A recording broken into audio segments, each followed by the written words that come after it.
My dad, 57M, refuses to acknowledge my achievements unless I do better. I am 26 FATUA. I've never been one for competition. In fact, I hate it.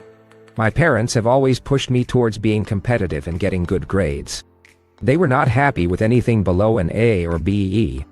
They are very strict about their expectations for us. If we do well enough to get into our top college choice, they don't care if you're depressed or struggling academically. They'll make sure that we know how lucky we are to even get accepted into a good school. When I graduated from high school, I was told that I needed to go to college. That's all there was to it. Not what kind of college I went to, but where. They had already narrowed down options and I just had to agree with them. My parents didn't want to pay for community college, so I would be attending a private university. This cost around $60 per year. My mom is a nurse.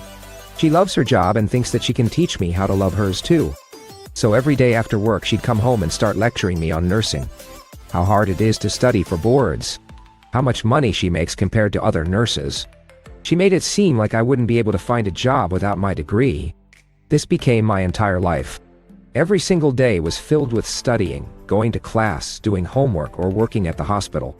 There wasn't time for me to learn how to cook, clean, or take care of myself. I was constantly exhausted and stressed out.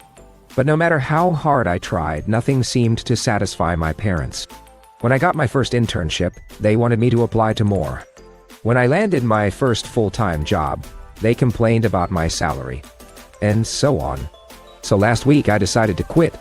To tell them that I was done with this cycle of stress and disappointment.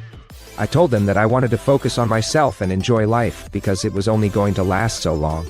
That night my dad came over to my apartment and started yelling at me. He accused me of throwing away my future.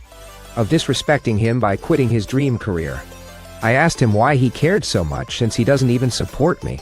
He told me that I need to understand that he did everything he could to help me. He put himself through college. He sacrificed his own happiness to ensure mine. And now I'm just giving up. For what? I told him that I deserve a break. That I deserve to feel good about myself. And he laughed in my face. He said that I need to see things objectively and that I should stop worrying about my feelings. I'm the daughter who failed to get into medical school. The daughter who didn't graduate with honors. The daughter who has no idea what she wants to do with her life. He said that if I really cared about making him proud, then I would be striving for greatness instead of just sitting here feeling sorry for myself. He said that he wishes I had his ambition because at least I would be trying to achieve something worthwhile. I broke down crying. All of these years I thought that I was trying to make him happy. But all along I was actually making him miserable.